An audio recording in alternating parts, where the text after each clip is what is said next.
day 2 of showing my progress on currently sanding my 93 Kawasaki Vulcan. As of right now, all I can do is sand. I do plan to fix it and make it run. Just gotta get money. But I sanded quite a lot more, so there's that. And I've already done a carb kit, so I will do a video on putting in a carb kit soon.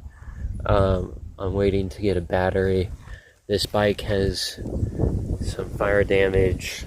I already replaced one blinker. I'm gonna do the rest. I have some other little bits and bobs, and eventually get to see it. So